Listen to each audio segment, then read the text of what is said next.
Tenía 18 años cuando su propio padre abrió la puerta y le dijo que no volviera jamás. Salió con un atado de ropa sobre el hombro, un vestido cubierto de polvo y ningún lugar en el mundo que pudiera llamar suyo. El pueblo entero lo vio y no dijo nada. Nadie habló. Nadie extendió la mano. En esa tarde de sol sin piedad, Carmela entendió que el rechazo más hondo no viene de los extraños, viene de quien debería cuidarte. Pero lo que ese hombre no sabía es que estaba echando de su casa a la mujer más fuerte que esa región jamás conocería. Si crees que nadie debería ser definido por las palabras que intentaron destruirlo, que volver a empezar exige más valentía que rendirse, suscríbete al canal. Esta historia va a demostrar que la vida puede quitarte todo, menos la fuerza que llevas adentro. A finales del siglo XIX, en las regiones más aisladas del interior latinoamericano, historias como esta eran parte del paisaje. La tierra era de caminos de tierra apisonada y silencios largos. Las haciendas se extendían por cerros cubiertos de pasto seco, separadas unas de otras por horas de camino a caballo, donde el único sonido era el de los pájaros al amanecer y el viento levantando polvo rojo. Los pueblos nacían alrededor de una iglesia encalada y una plaza de tierra pisada. Ahí se resolvía todo. Negocios de ganado, matrimonios arreglados, juicios que no necesitaban juez, porque la opinión del vecindario ya era sentencia más dura que cualquier tribunal. Era un mundo donde el apellido valía más que el oro y el honor de un hombre se medía por la obediencia de sus hijos y el silencio de su esposa. En ese mundo, una mujer sola era como sombra sin cuerpo. Existía, pero nadie la reconocía. No tenía voz en las decisiones. No tenía lugar en la mesa donde se hablaba de dinero o de tierra. No tenía derecho a recomenzar. Si el padre no la quería, ningún marido la buscaba. Si el marido moría, volvía a la casa paterna cargando la vergüenza de ser viuda. Y si nadie la recibía, le quedaba la caridad ajena o el camino sin fin. En ese mundo nació Carmela, y en él tuvo que aprender a existir por cuenta propia. Su madre se llamaba Remedios. Era una mujer pequeña, de manos que siempre olían a canela y a hierbas frescas, de voz suave y ojos que parecían guardar una paz que el mundo de afuera no lograba quitarle. Tenía una fe que no era de adorno. No era la fe de quien reza por costumbre un domingo y se olvida el lunes. Era una fe que vivía en los gestos cotidianos, en la forma en que cerraba los ojos antes de comer, en la manera en que murmuraba una oración cuando alguien del vecindario estaba enfermo, en el cuidado con que encendía una vela en el pequeño altar que mantenía en el rincón de la cocina. Remedios era conocida en la comunidad como curandera, una mujer que sanaba con la palabra, con la oración, con el conocimiento preciso de las plantas que crecían en esa tierra. No cobraba nada por su trabajo, recibía lo que le daban y daba lo que tenía. La gente llegaba con dolores del cuerpo y del alma, con niños con fiebre, con mujeres cargando penas que no sabían nombrar, y Remedios los atendía a todos con la misma serenidad de quien sabe que el cuidado verdadero no tiene precio. De esa mujer heredó Carmela dos cosas que nadie jamás pudo quitarle: la fe y las manos. Desde pequeña, la niña aprendió a observar a su madre en la cocina y junto al altar. ¿Cómo se prepara una infusión para bajar la fiebre de un niño? ¿De qué manera las palabras dichas con convicción pueden calmar a alguien que llega deshecho de miedo? Cuando la sopa necesita más tiempo y menos prisa para volverse algo que reconforta de verdad. Y cuando Remedios oraba sobre alguien con las manos extendidas, Carmela miraba con esos ojos grandes y atentos, guardando cada gesto, cada palabra, cada silencio. Lo único material que quedó de Remedios, además de la memoria, fue una pequeña cruz de madera, tallada a mano por su padre, el abuelo de Carmela, un hombre de campo que trabajó esa madera con una paciencia y un amor que se sentían al tocarla. Los bordes de la cruz estaban lisos y suaves, de tanto ser sostenida entre los dedos durante los momentos de oración. Remedios la había cargado toda su vida. Cuando murió, quedó sobre la mesita del altar, y Carmela la tomó sin que nadie se lo indicara, como si supiera que era suya, como si esa cruz pequeña y gastada la estuviera esperando. Remedios murió de una fiebre que no se dio cuando Carmela tenía 7 años. La niña vio el cajón salir por la puerta principal y no terminó de entender lo que estaba pasando. Solo entendió que a partir de ese día el mundo se volvió más frío y que la cruz en su mano era lo más parecido a un abrazo que le quedaba. Javier, el padre, era hombre de pocas palabras y muchos silencios. Trabajaba la tierra propia con los brazos y la terquedad de quien no conoce otra forma de vivir. Nunca fue hombre de ternura, ni siquiera con remedios, pero mientras ella vivió, hubo un equilibrio en esa casa. Algo en la presencia de su esposa suavizaba los ángulos duros de Javier. Cuando ella se fue, lo que quedó de calidez en ese hombre se enterró junto con ella. Javier pasó meses trabajando de sol a sol sin decir nada que no fuera estrictamente necesario. Carmela cuidaba la casa con sus manos de 7 años, que todavía no alcanzaban bien el borde del fogón. Hacía lo que podía. A veces la comida salía bien, a veces no. Javier nunca dijo nada, ni para agradecer ni para corregir. Comía y seguía. Era un hombre que había aprendido a funcionar sin que le importara demasiado lo que sentía por dentro. Un año después, Javier volvió a casarse. Elvira llegó a esa casa como quien entra a un territorio que ya considera suyo antes de que le sea entregado. Tenía 30 y tantos años. Era viuda, con una hija de 6 llamada Teresa, y venía de una familia que había tenido dinero antes de perderlo todo en malas cosechas y peores decisiones.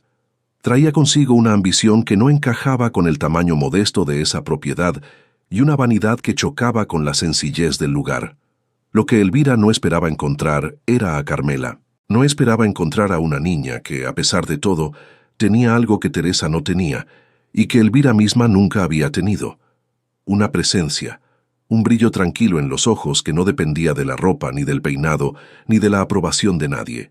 Algo que venía de adentro y que ninguna circunstancia exterior lograba apagar del todo. Desde el primer día, Elvira sintió ese brillo como una amenaza que no sabía nombrar bien, pero que reconocía con la precisión instintiva de quien lleva años midiendo a los demás. Teresa era una niña de carácter opaco que desde el principio aprendió a imitar a su madre en todo. Si Elvira fruncía el ceño ante Carmela, Teresa también lo fruncía. Si Elvira ignoraba a la hijastra, Teresa miraba hacia otro lado. Era una niña moldeada a imagen de su madre, lo cual era, sin que nadie lo dijera en voz alta, una pena. Elvira no usaba los golpes ni los gritos. Eso era lo más difícil de explicarle a quien no lo vivía desde adentro. La violencia de Elvira no dejaba marcas visibles. Usaba las palabras con una precisión fría, eligiendo el momento exacto, el tono justo, la frase que dolía sin parecer una agresión. Le decía a Carmela que era torpe, que no tenía gracia para nada, que su madre, con todo el respeto que merecía la difunta, le había dejado más supersticiones que sentido común. Le decía que una muchacha que se la pasa rezando y hablando de plantas no sirve para el mundo real. Le decía que Teresa, con la mitad del esfuerzo, lograba el doble en todo lo que se proponía. Y Javier oía.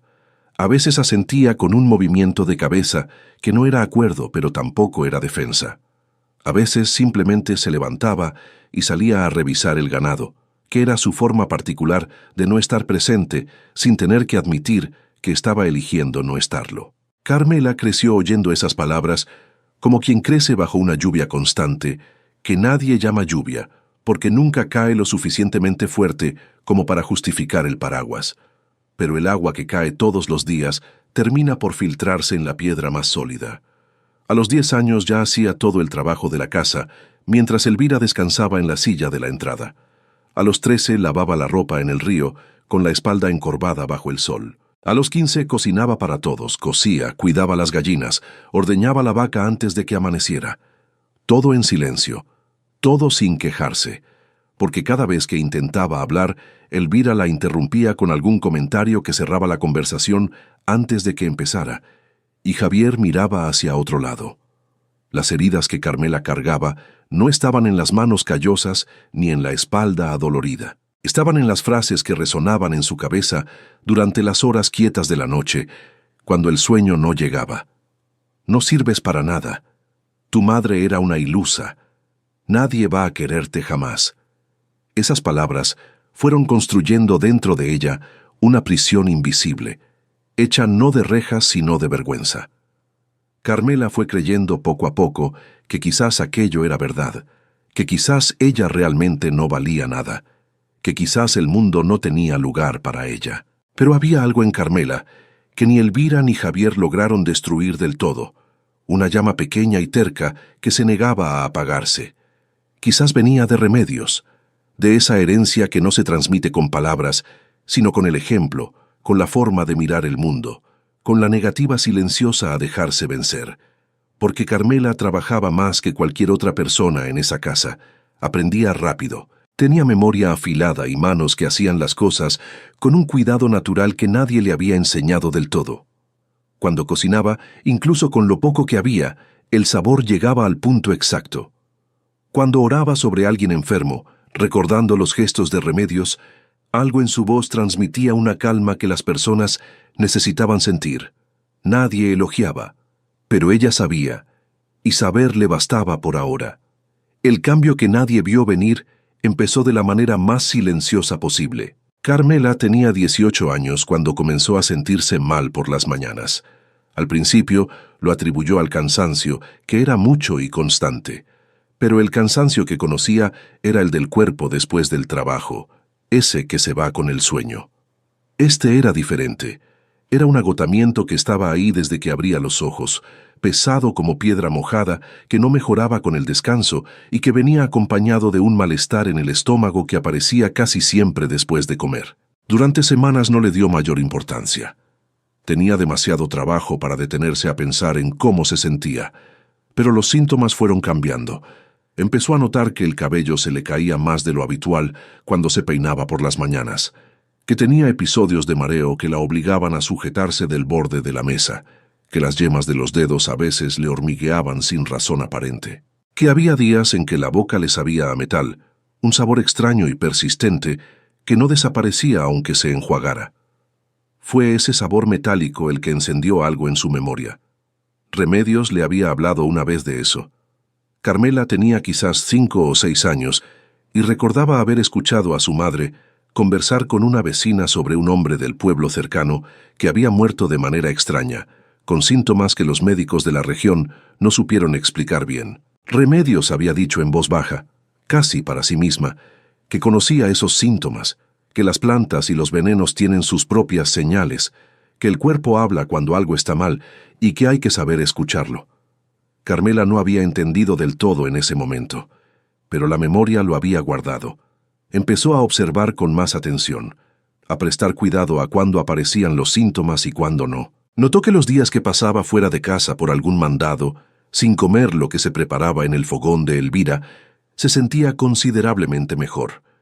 Que cuando regresaba y comía en casa, el malestar volvía con una puntualidad que empezó a parecerle imposible de ignorar. Fue entonces cuando comenzó a observar a Elvira en la cocina, no de manera obvia, con esa discreción que había desarrollado durante años de vivir en una casa donde era mejor pasar desapercibida, desde el pasillo, desde el patio, a través de la ventana pequeña que daba al fogón, y en 2 ocasiones distintas, con días de diferencia, vio a Elvira agregar algo a la olla que no era ninguno de los ingredientes normales.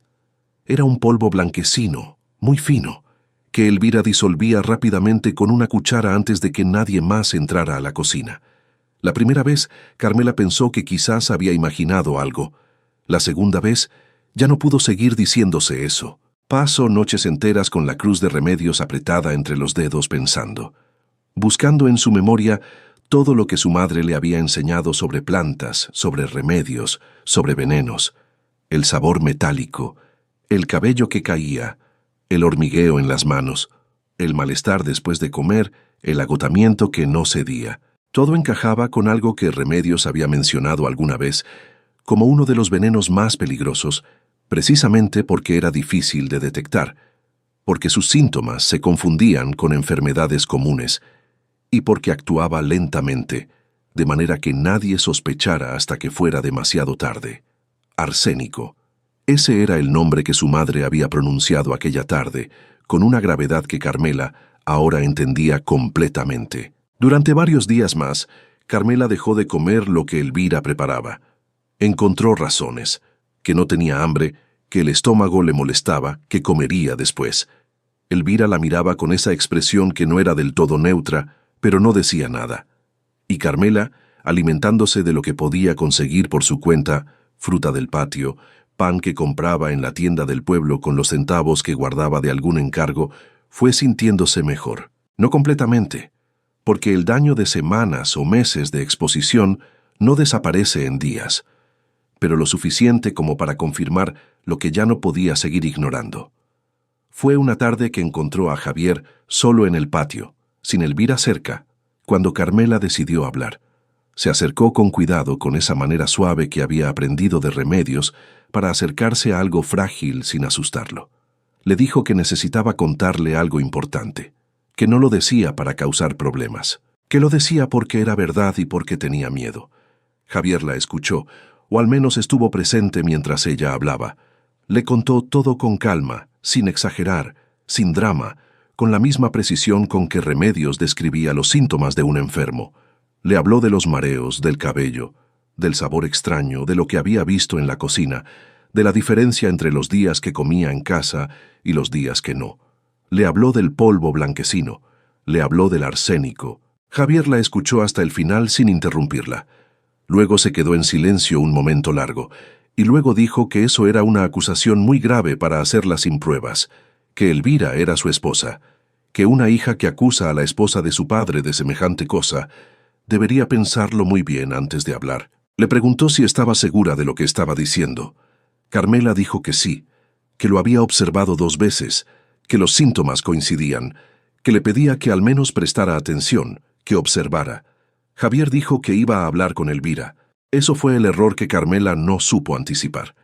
Elvira recibió la acusación con una actuación que habría merecido aplauso si no hubiera sido tan devastadora. Primero, el silencio herido. Luego las lágrimas, lentas y perfectamente cronometradas. Luego las palabras, dichas con la voz rota de quien acaba de recibir una injusticia que no puede creer. Dijo que no podía entender cómo era posible que esa muchacha, después de todo lo que ella había hecho por ella, después de haberla tratado como a una hija propia, fuera capaz de inventar algo tan horrible. Dijo que era la acusación más cruel que alguien le había hecho en la vida.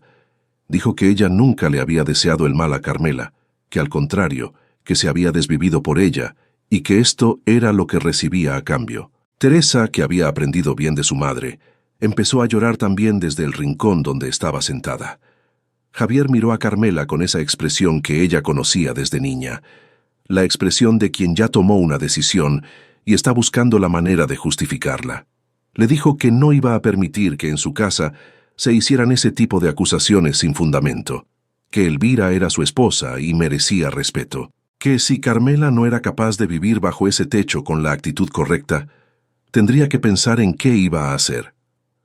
Carmela no lloró. No en ese momento. Miró a su padre y supo, con esa claridad que a veces llega de golpe y duele más que cualquier bofetada, que él había elegido. No hoy ni ayer. Llevaba años eligiendo y esta era solo la última vez. Elvira no dejó pasar mucho tiempo. 3 días después del enfrentamiento, convocó a Javier con una urgencia que no admitía demora.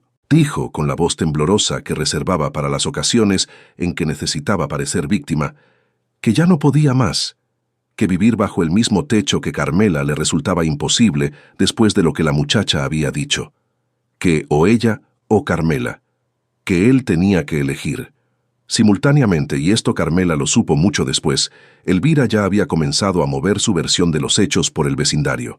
Lo hacía con la misma habilidad fría con que hacía todo lo que la beneficiaba, con comentarios sueltos a las mujeres que venían a la tienda, con frases a medias que dejaba caer en la misa del domingo, con una expresión de dolor contenido que invitaba a preguntar qué pasaba.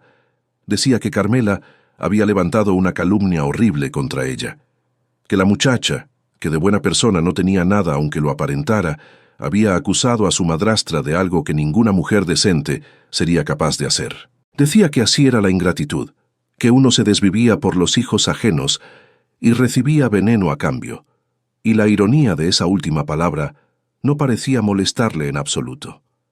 Javier le dijo a Carmela que recogiera sus cosas antes de que bajara el sol. Carmela entró al cuarto donde había dormido desde que Elvira llegó y empezó a doblar sus pocas ropas con una calma que ella misma no entendía del todo.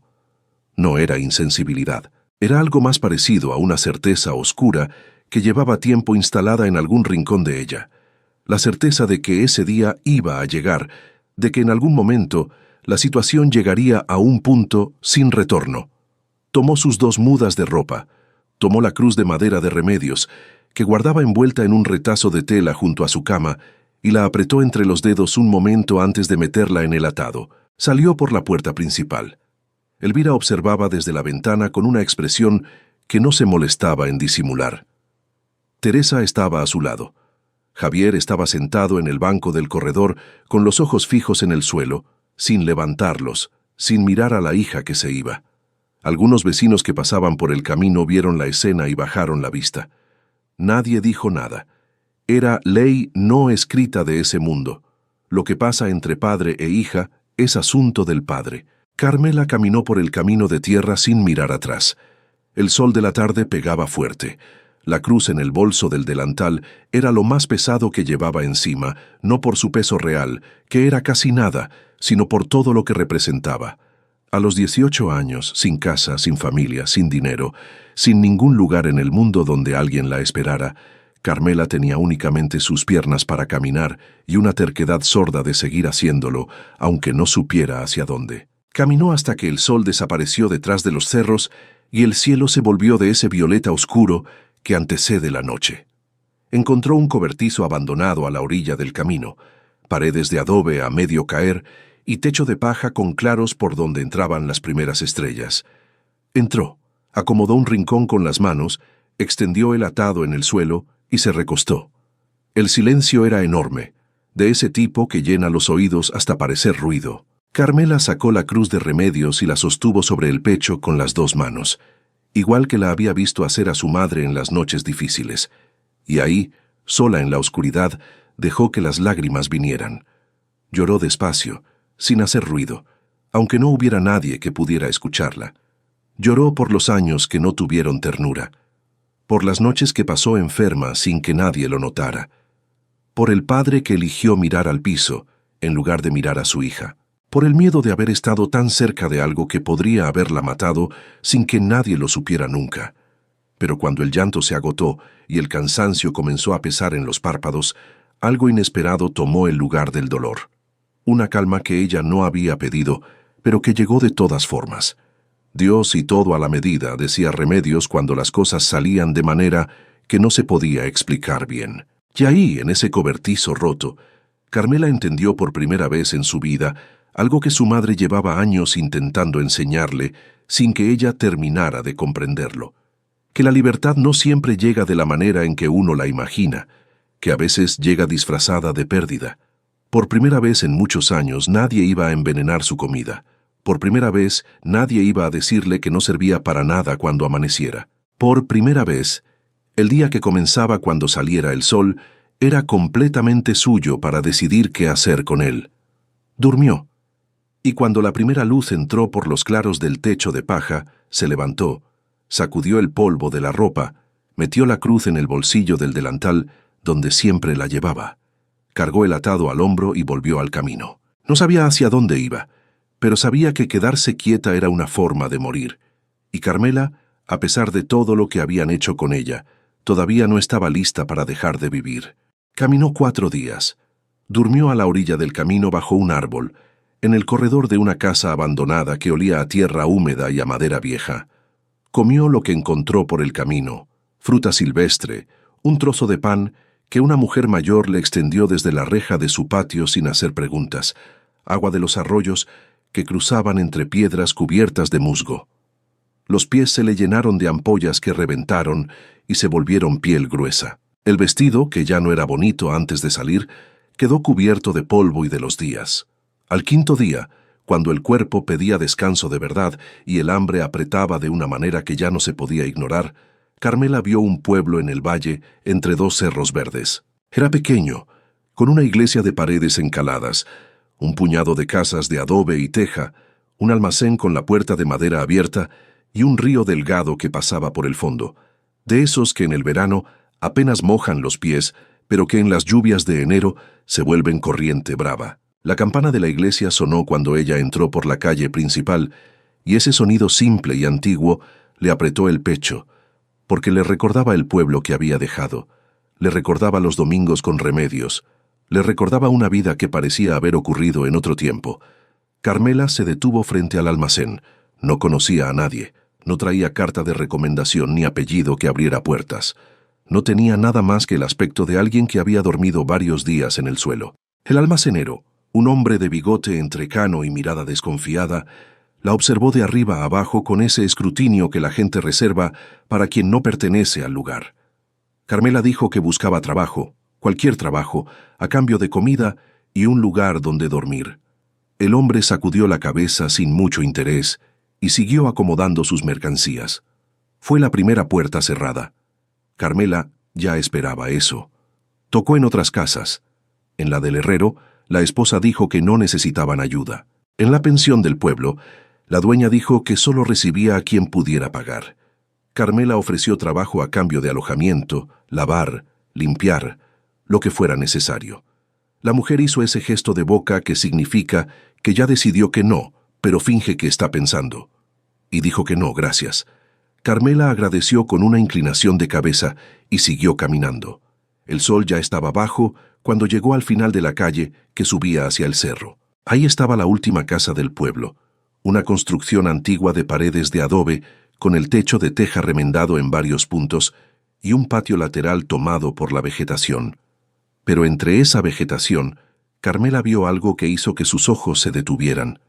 No era maleza cualquiera.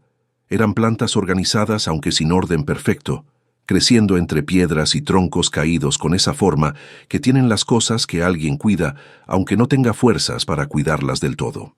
Reconoció la ruda por el olor, la menta, el romero, la albahaca, la hierbabuena, y otras que no sabía nombrar con certeza, pero cuyos perfiles conocía de los libros que Remedios había tenido, de las tardes en que su madre las señalaba y le contaba sus propiedades con la precisión de quien ha pasado años estudiando lo que la tierra ofrece.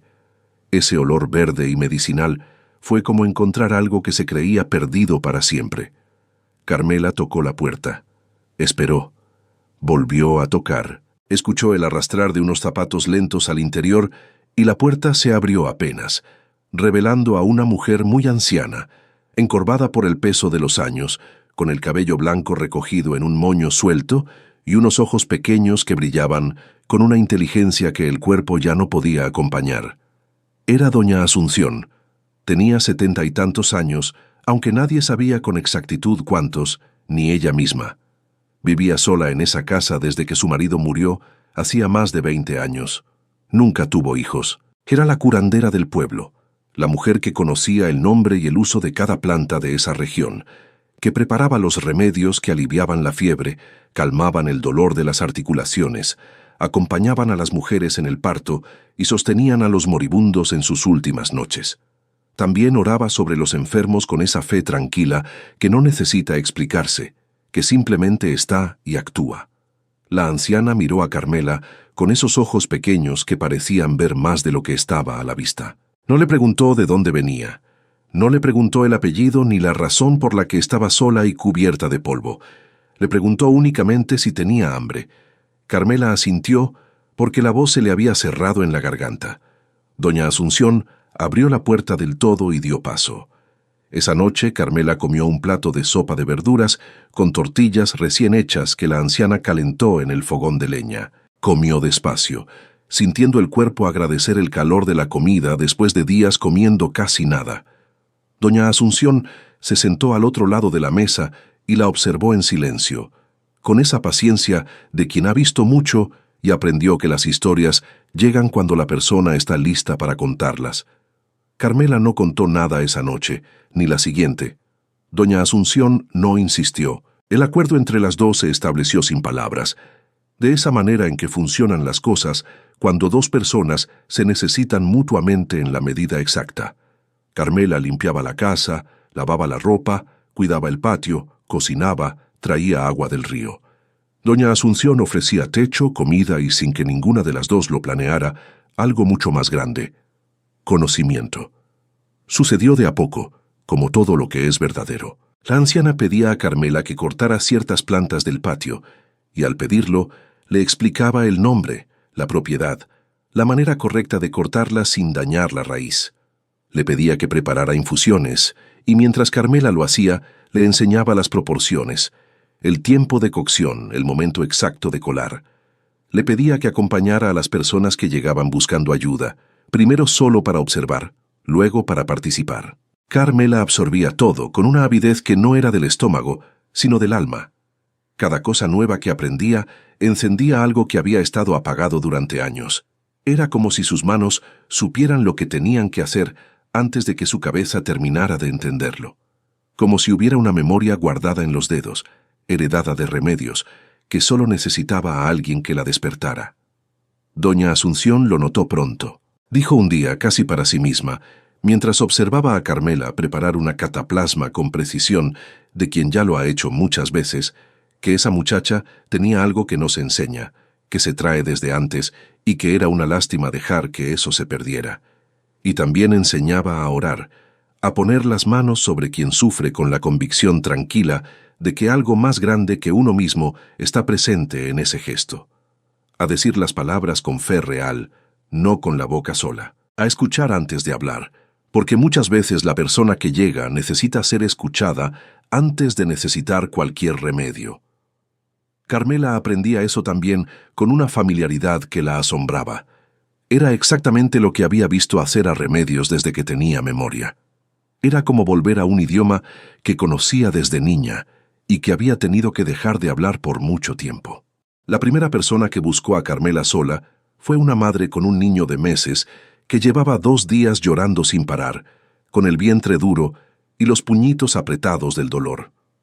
Doña Asunción ya no tenía fuerzas para atender y le dijo a Carmela que era con ella ahora.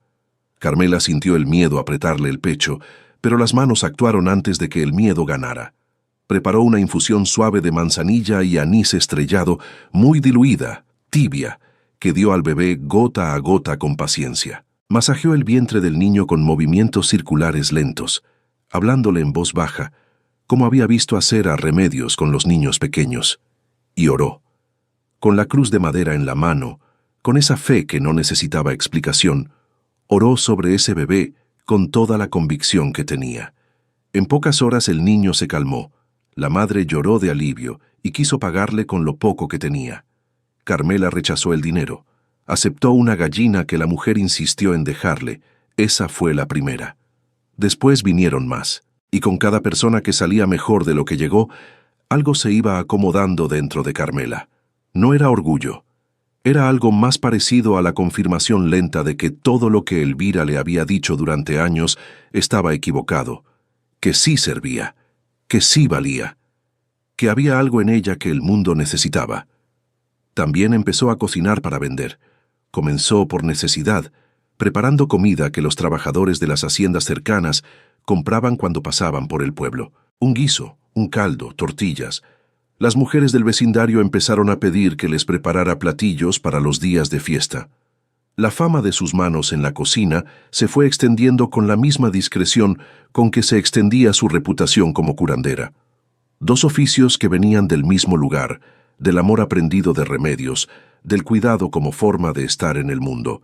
6 meses después de su llegada, doña Asunción murió una noche tranquila de mayo. Carmela la encontró en la mañana, recostada con el rostro en paz, como quien se fue en medio de un sueño sereno. Lloró como no había llorado desde la noche en el cobertizo abandonado. Lloró por la anciana que abrió la puerta sin hacer preguntas, que enseñó sin pedir nada, que le devolvió algo que habían intentado quitarle, la certeza de que era capaz. El pueblo la enterró con respeto. Carmela arregló todo, vistió a la anciana con su mejor ropa, puso flores del patio sobre el cajón. Y cuando el sepulturero echó la última palada de tierra, Carmela se quedó parada junto a la tumba y le habló en silencio. Le dijo que iba a cuidar ese patio, esas plantas, ese saber, que lo iba a honrar siendo la mejor versión de lo que doña Asunción había creído que podía ser. La casa quedó para ella. No por herencia formal, porque doña Asunción no tenía papeles de nada. Quedó porque nadie reclamó y todos entendieron que era justo. Carmela acomodó cada rincón con cuidado. Plantó canteros nuevos en el patio, organizó las hierbas por propiedades, preparó un espacio limpio y ordenado para atender a quien llegara. El cuarto del fondo se convirtió en su espacio de trabajo, con las plantas colgadas a secar del techo, los preparados en frascos con etiquetas que ella misma escribió con letra clara, el fogón pequeño para las infusiones y cataplasmas. La gente del pueblo empezó a llamarla Doña Carmela, ese título que en esas tierras no se otorga por edad sino por respeto ganado. Mujeres que llegaban no solo por remedios, sino por consejo, por alguien que las escuchara de verdad. Y Carmela escuchaba, porque sabía lo que era necesitar ser escuchada y no encontrar a nadie dispuesto a hacerlo. Si estás admirando la fuerza de esta mujer, deja tu like, porque lo que viene a continuación va a poner a prueba todo lo que construyó con sus propias manos. Fue 1 año y medio después de su llegada al pueblo cuando él apareció. Llegó un miércoles por la tarde, a caballo, con una niña pequeña sentada delante de él en la montura, aferrada a la crin del animal, con las manos de quien todavía está aprendiendo a no tener miedo. El hombre tenía poco más de 30 años, hombros anchos, manos grandes de quien trabaja con madera, rostro quemado por el sol y ojos tranquilos de los que miran sin prisa y prestan atención de verdad. Se llamaba Ignacio. Era carpintero. Había llegado al pueblo para trabajar en la construcción de un puente sobre el río que lo cruzaba, y la niña era Guadalupe, su hija de 5 años, a quien todos llamaban Lupe, que cargaba consigo a todos lados porque no tenía a nadie más en el mundo a quien dejarla. Ignacio no buscó a Carmela por interés, la buscó por desesperación. Lupe había amanecido con fiebre alta, los ojos vidriosos, el cuerpo sin fuerzas. Ignacio hizo lo que sabía hacer. La abrigó, le dio agua, intentó bajarle la temperatura con paños mojados, pero la fiebre no cedía. Preguntó en la pensión donde se hospedaba si había médico en el pueblo. Le dijeron que no. Le dijeron que había doña Carmela, la curandera, y señalaron la casa al final de la calle del cerro. Ignacio llegó a la puerta con Lupe en brazos, la niña envuelta en una manta, la cara pequeña apoyada en el pecho del padre. Carmela abrió la puerta y no preguntó quién era ni qué quería. Vio a la niña y vio el miedo en los ojos del hombre y dio paso. Acomodó a Lupe cerca del fogón, donde el aire era más cálido y húmedo. Preparó un baño de esponja con agua tibia y hierba buena que aplicó con calma en la frente, el cuello y las axilas de la niña mientras le hablaba en voz baja, contándole cosas sin importancia. El nombre de las plantas que colgaban del techo, el color del cielo esa tarde, cualquier cosa con tal de que la voz tranquila la acompañara. Luego preparó una infusión suave de flores de saúco y tilo, la dejó enfriar hasta que estuvo tibia, y le dio a la niña cucharada por cucharada, con una paciencia que Ignacio observó en silencio desde el otro lado de la habitación. Tomó la cruz de madera de remedios, la sostuvo entre los dedos, cerró los ojos y oró sobre Lupe con esa fe quieta y firme que no necesita público para ser real. Entrada la noche, la fiebre cedió. Lupe se quedó dormida con la respiración tranquila por primera vez en días.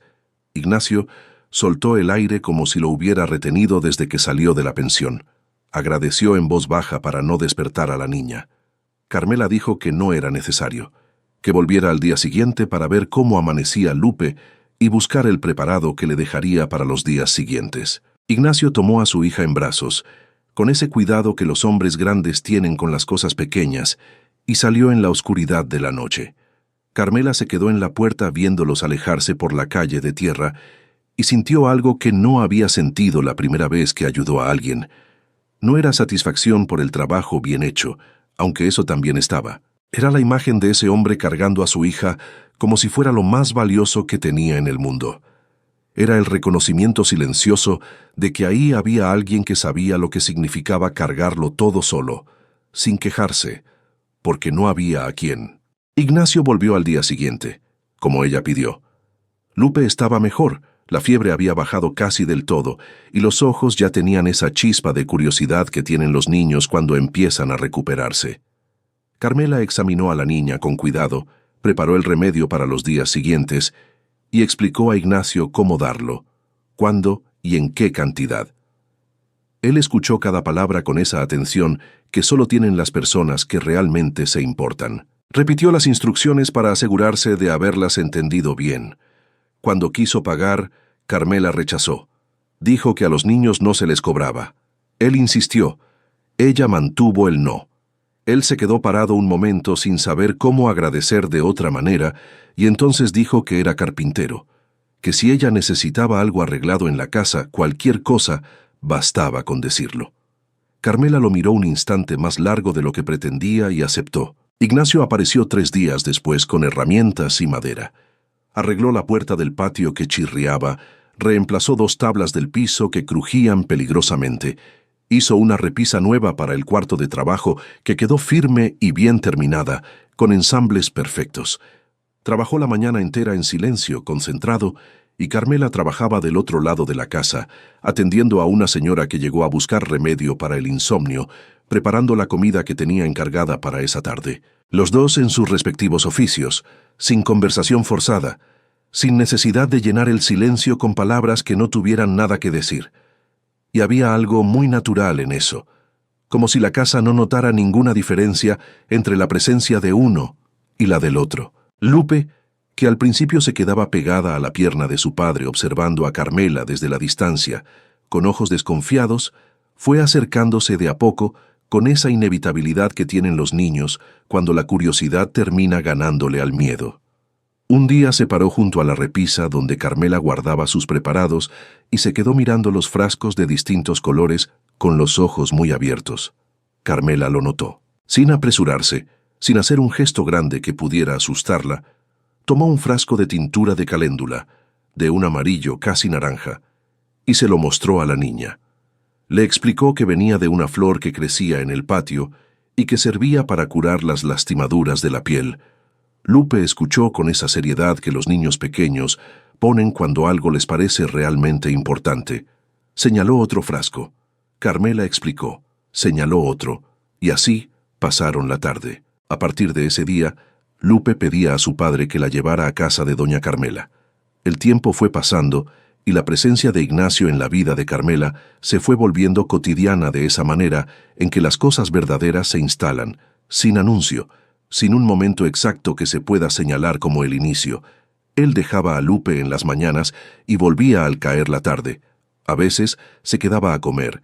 A veces traía algo que había recibido como pago por algún trabajo y Carmela cocinaba para los 3. Los vecinos lo veían y comentaban entre sí, pero al principio con la naturalidad de quien observa algo que parece encajar. Carmela sentía crecer dentro de ella algo que no sabía cómo nombrar. O quizás lo sabía, pero le tenía miedo, porque había aprendido que dar nombre a las cosas es darles poder sobre uno. Y todo lo que había ganado poder sobre su corazón hasta entonces había terminado siendo usado en su contra. Ignacio no era hombre de palabras elaboradas ni de gestos que buscaran impresionar, pero hacía cosas que valían más que cualquier discurso. Arregló el techo del patio un fin de semana sin que ella lo pidiera. Construyó un cerco nuevo alrededor de los canteros de plantas para protegerlos de los animales.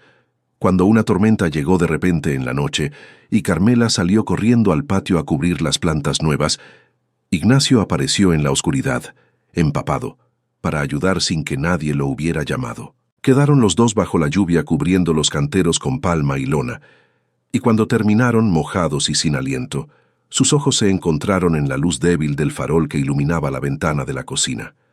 Ninguno dijo nada. No hacía falta. Pero no todo lo que crece en silencio crece en paz.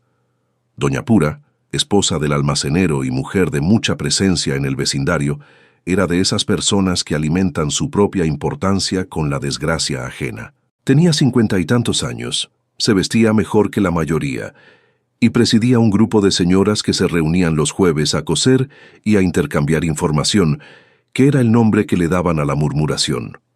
Doña Pura no había simpatizado con Carmela desde que llegó. Le molestaba a esa muchacha que apareció de la nada y se fue ganando la confianza del pueblo sin apellido conocido ni familia que la respaldara. Le molestaba más todavía que la gente prefiriera los remedios de Carmela a los productos que vendía su marido en el almacén, caros y de dudosa calidad. Y cuando vio que Ignacio frecuentaba la casa de Carmela con una regularidad que ya no dejaba lugar a dudas, encontró la grieta que andaba buscando. Empezó a soltar comentarios sueltos, de esos que parecen inocentes solos, pero que juntos forman una acusación. Que nadie sabía realmente de dónde venía esa muchacha, que una mujer sola que vivía así, recibiendo hombres en casa, no era el tipo de persona que convenía tener en el pueblo. Que el carpintero era buen hombre pero poco avispado, que no veía lo que tenía delante. Las palabras se fueron extendiendo. Algunas mujeres que venían cada semana dejaron de aparecer. La esposa del herrero mandó a su hija a decir que ya no necesitaba el remedio para el dolor de cabeza. El almacenero empezó a mirar a Carmela con un desprecio que antes disimulaba mejor. Carmela sintió el cambio antes de entender la causa. Conocía ese alfabeto, lo había aprendido de memoria en la casa donde creció. El golpe llegó cuando doña Pura, a través de esa red de compadrazgos y parentescos que cubría el interior como tela de araña, consiguió saber algo sobre el pasado de Carmela. No la verdad.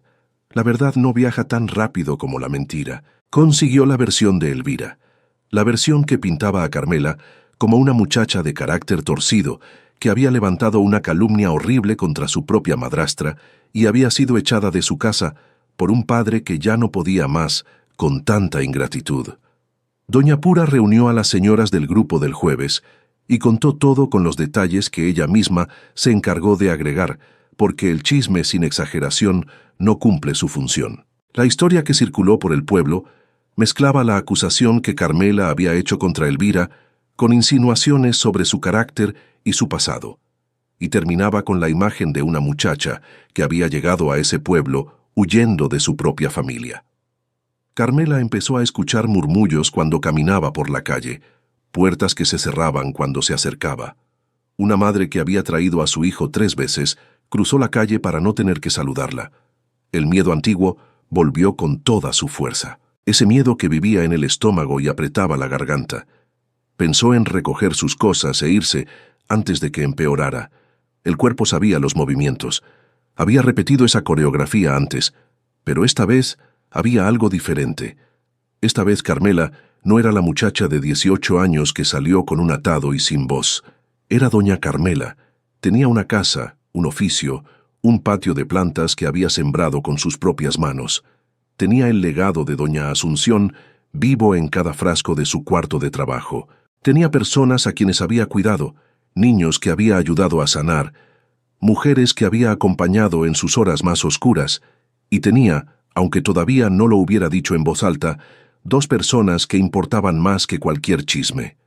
Lupe, que corría por el patio llamándola con una alegría de quien finalmente encontró un lugar seguro, e Ignacio, que aparecía cada día sin falta, firme como árbol en tierra honda, que no se dobla ni en la tormenta más fuerte. Carmela respiró hondo, guardó el atado debajo de la cama y decidió que esta vez no iba a irse. Esta vez iba a quedarse. Esta vez iba a defender lo que había construido con la misma fuerza que usó para sobrevivir cuando no tenía nada.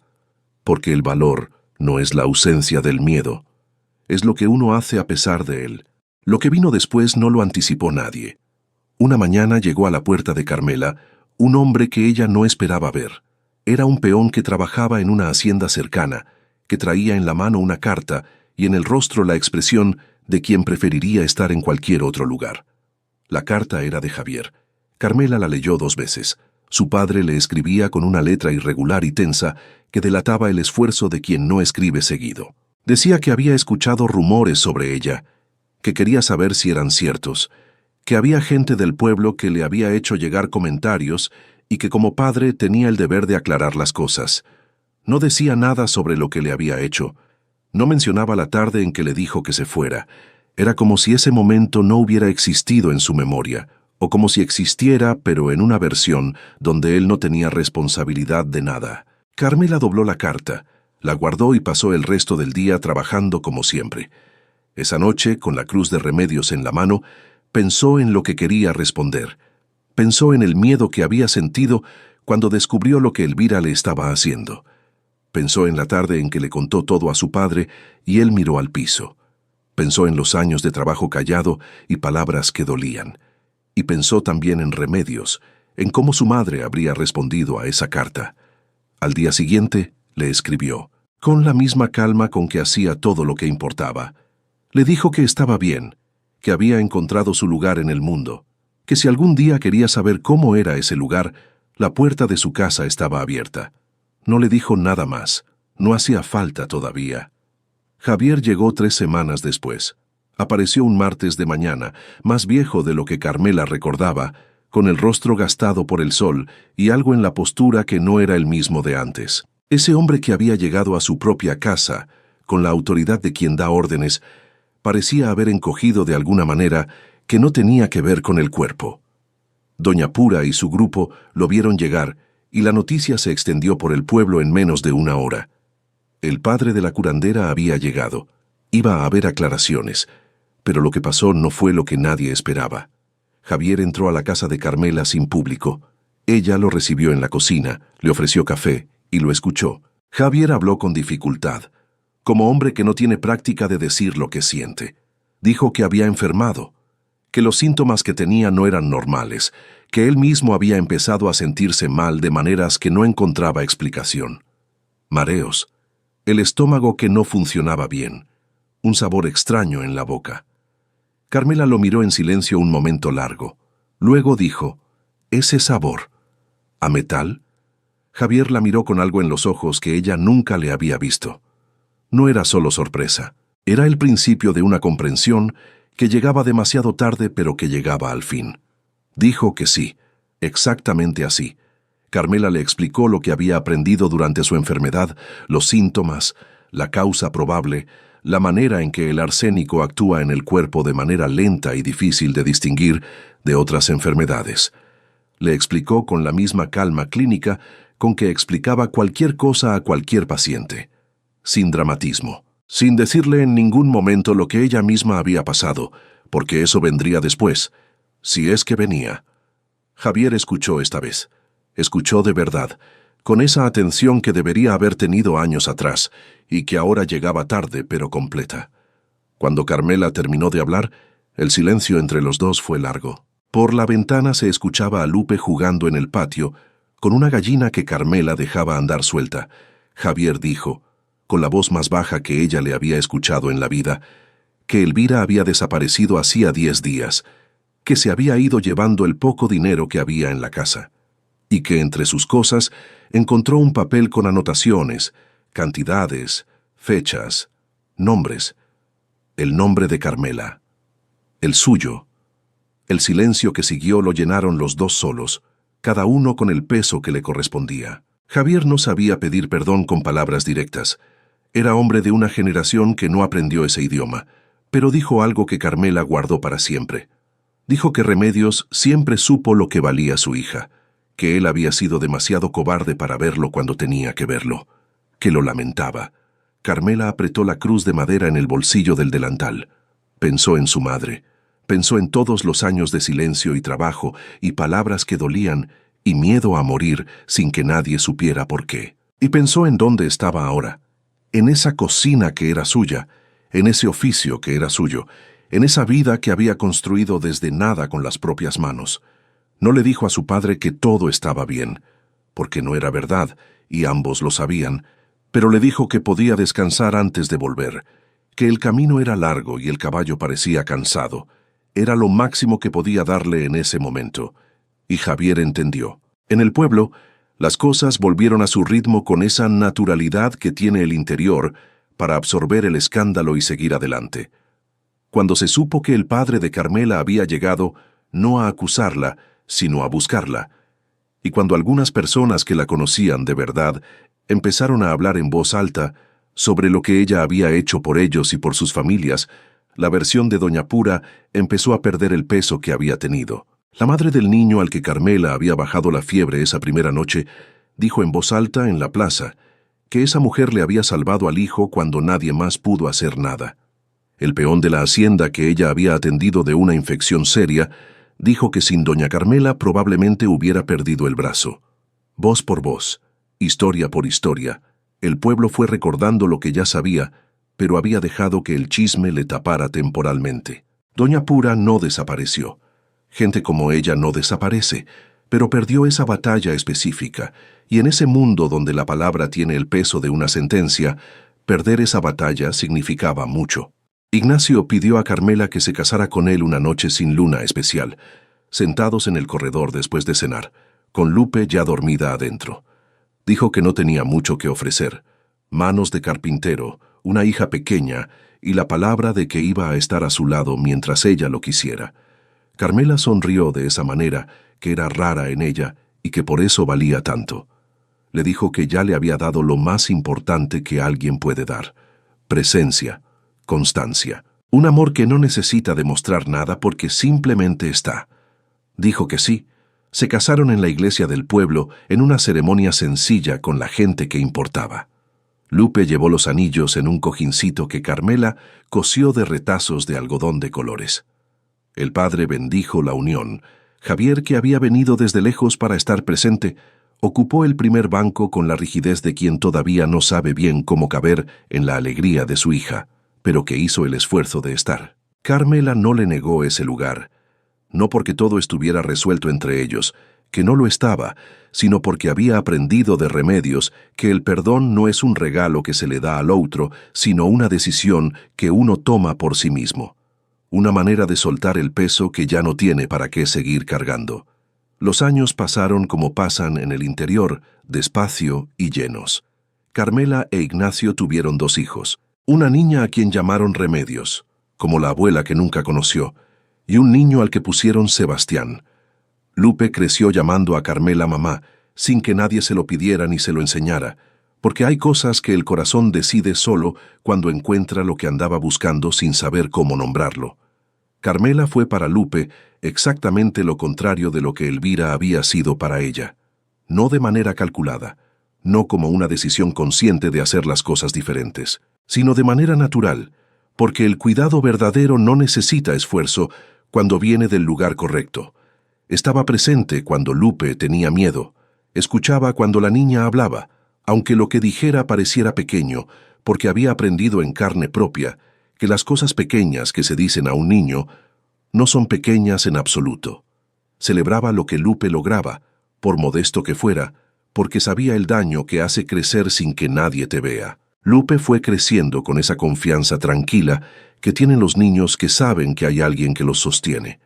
Y Carmela la miraba crecer y sentía algo que no tenía nombre exacto, pero que era lo más parecido a la sanación que había experimentado, más que cualquier remedio, más que cualquier oración. Era ver en esa niña la prueba viva de que el ciclo puede romperse, que lo que a uno le hicieron no tiene que repetirse, que se puede elegir ser diferente. El cuarto de trabajo creció junto con la familia. Ignacio construyó con sus propias manos un cuarto nuevo anexo a la casa, más amplio que el anterior, con repisas anchas a lo largo de todas las paredes, una mesa de trabajo larga en el centro y una ventana grande que daba al patio para que entrara la luz mientras Carmela trabajaba. Ese cuarto se volvió referencia en la región. Gente que venía de pueblos lejanos a buscar remedio. Madres que mandaban a buscar preparados por medio de algún viajero que pasaba. Mujeres que hacían el camino de varios días solo para que Carmela las atendiera y las escuchara. Porque Carmela escuchaba. Eso era lo que la gente decía cuando hablaba de ella, que uno llegaba cargando algo que no sabía ni cómo explicar y salía sintiéndose más liviano. No porque ella tuviera respuestas para todo, sino porque le daba a cada persona lo que más escaseaba en ese mundo: atención real, tiempo, presencia. También siguió cocinando para vender. Lo que había comenzado como necesidad se había convertido en un oficio que la llenaba de una manera distinta a la curandería, pero igualmente profunda. Para los días de fiesta del pueblo, para los bautizos, para los velorios, para las familias de las haciendas que mandaban a pedir sus guisos. Las manos que Remedios había formado en esa cocina pequeña y fría seguían haciendo lo que siempre supieron hacer: convertir lo que la tierra da en algo que reconforta y reúne a las personas. Empezó a enseñar, primero a Lupe y a Remedios, sus hijas, con la misma paciencia con que doña Asunción la había enseñado a ella. Luego a mujeres del pueblo y de los alrededores que querían aprender. Les enseñaba las plantas, los preparados, las oraciones, la manera de estar con quien sufre. Les enseñaba también a cocinar, a conservar los alimentos, a aprovechar lo que el campo da en cada estación. Pasaba un saber que no había nacido con ella, que le habían entregado con generosidad y que tenía la obligación de no dejar morir. Javier volvió 2 veces más a lo largo de los años. La primera fue cuando llegaron noticias de Elvira. La habían encontrado en un pueblo lejano, viviendo con un comerciante al que también había estafado. Las autoridades la buscaban por varias acusaciones, entre ellas la del arsénico, que había usado no solo con Javier, sino con un hombre anterior. La justicia de ese tiempo era lenta e imperfecta, pero llegó. Elvira pasó sus últimos años pagando de maneras distintas lo que había hecho. Teresa, su hija, se alejó de ella cuando supo la verdad completa, esa verdad que los hijos de personas así terminan conociendo siempre, aunque tarden en verla. Javier llegó ese día a casa de Carmela sin anunciarse, con el aspecto de alguien que acaba de terminar de entender algo que tendría que haber entendido hace mucho tiempo. Carmela lo sentó en la cocina, le sirvió café y lo escuchó. Javier habló durante un buen rato, con esa torpeza de quien no tiene práctica de decir lo que piensa, pero que hace el esfuerzo porque sabe que ya no puede seguir callando. Dijo que había creído lo que era más fácil creer, que había elegido el camino del hombre, que no quiere conflictos en su casa, aunque ese camino le costara la hija, que lo había sabido siempre, en ese lugar donde la conciencia no deja mentir del todo, pero que había preferido no mirarlo de frente. Dijo que no esperaba que ella lo perdonara, que no lo merecía, pero que necesitaba decírselo de todas formas. Carmela lo escuchó hasta el final. Luego estuvo un momento en silencio con la cruz de remedios apretada en la mano, como hacía siempre que necesitaba encontrar las palabras justas. Le dijo que el perdón no era algo que se diera de una vez y para siempre, como quien firma un papel, que era algo que se construye despacio, con tiempo y con verdad, que ella no iba a decirle que todo estaba bien porque no lo estaba del todo todavía, pero que tampoco iba a cargar odio el resto de su vida, porque el odio es veneno que uno toma esperando que el otro lo sienta, y ella ya había tenido suficiente veneno. Le dijo que podía venir a ver a sus nietos cuando quisiera, que la puerta estaba abierta. Javier se fue ese día con algo diferente en el rostro. No era alivio exactamente, era algo más parecido a la dignidad que le queda a un hombre cuando finalmente deja de huir de sí mismo. La segunda vez que volvió, Javier llegó enfermo. Venía con una tos que venía de hondo y un cuerpo que ya no tenía las fuerzas de antes. Carmela lo recibió, le preparó un cuarto, lo atendió con las mismas manos con que atendía a cualquier persona que llegara a su puerta necesitando cuidado. Preparó los remedios, los cataplasmas, los baños de vapor, las infusiones que sabía que podían ayudar. Se sentó a su lado en las noches en que la tos no lo dejaba dormir, no porque él lo mereciera necesariamente, sino porque ella había elegido ser el tipo de persona que cuida, y esa elección no tenía excepciones convenientes. Javier mejoró lo suficiente para poder volver. Pero antes de irse, una mañana temprano, encontró a Carmela en el patio cuidando sus plantas con Remedios, su hija pequeña, que andaba detrás de ella, preguntando el nombre de cada una con esa curiosidad insaciable de los niños que van a ser como sus madres. Javier se quedó parado en el umbral del corredor, observando esa escena. El patio verde y ordenado, las dos mujeres de distintas edades, moviéndose entre las plantas con una naturalidad que hablaba de todo lo que se había construido ahí durante años, y la cruz pequeña de madera que asomaba por el bolsillo del delantal de Carmela, la misma que había sido de Remedios, la misma que Carmela había llevado consigo desde que tenía 7 años. Dijo con la voz de quien está haciendo un esfuerzo grande para que las palabras salgan derechas, que Remedios habría estado orgullosa, que lo que tenía delante era exactamente la mujer que su esposa siempre supo que sería su hija. Carmela no respondió de inmediato. Siguió con las manos en la tierra un momento, luego se limpió en el delantal y miró a su padre.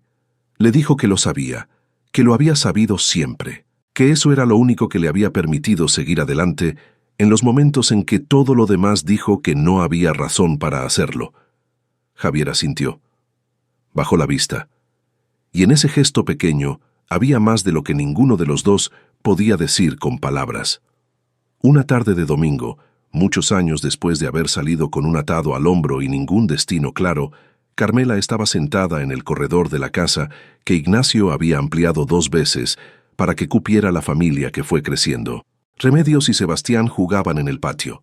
Lupe, ya mujer, trabajaba con su padre en el taller de carpintería que habían abierto juntos al lado de la casa. En el cuarto de trabajo, 3 mujeres de pueblos vecinos aprendían a preparar remedios bajo la guía de Carmela, que les enseñaba con voz tranquila y manos firmes, pasando adelante lo que doña Asunción le había pasado a ella, y antes de doña Asunción, Remedios, y antes de Remedios otras mujeres, cuyos nombres ya nadie recordaba, pero cuyo saber seguía vivo en cada planta cortada, en cada oración dicha sobre quien sufre, en cada plato cocinado, con el cuidado de quien sabe que alimentar a alguien es también una forma de quererlo. Ignacio se sentó a su lado con el cansancio tranquilo del día de trabajo, trayendo ese olor a madera fresca que Carmela había aprendido a asociar con la seguridad. Se quedaron en silencio confortable, viendo el sol pintar el cielo de naranja y rosa detrás de los cerros. Carmela metió la mano en el bolsillo del delantal y encontró la cruz de madera de Remedios, lisa y gastada por años de ser sostenida en los momentos difíciles. La apretó entre los dedos como tantas veces antes. Pensó en la madre que apenas recordaba, pero que le había dejado todo lo que importaba. Pensó en la niña que salió de su casa a los 18 años con un atado y ningún lugar en el mundo. Pensó en cada puerta que se cerró, en cada noche en el suelo, en el miedo de haber estado siendo envenenada sin saberlo, en las palabras que intentaron convencerla de que no valía nada, y pensó en todo lo que tenía ahora: casa, familia, nombre, oficio, amor, todo construido con las propias manos sobre los escombros de lo que otros habían intentado destruir. Sonrió. No era la sonrisa de quien ganó una guerra, era la sonrisa de quien plantó un jardín entero en un terreno que todos dijeron que no daría nada, y lo vio florecer. Si te has sentido en algún momento de esta historia, si algo de lo que vivió Carmela te resultó familiar, no es casualidad, porque la historia de Carmela es también la historia de muchas personas que escuchan esto ahora mismo, personas que han cargado palabras que no merecían, que han sido expulsadas de lugares donde deberían haber sido bienvenidas, que han tenido que empezar de cero, con menos de lo que cualquiera consideraría suficiente. Y si eres una de esas personas, quiero que sepas algo que Carmela tardó años en aprender, pero que nunca dejó de ser verdad. Lo que otros dijeron de ti no es quien eres. Lo que te quitaron no define lo que puedes construir.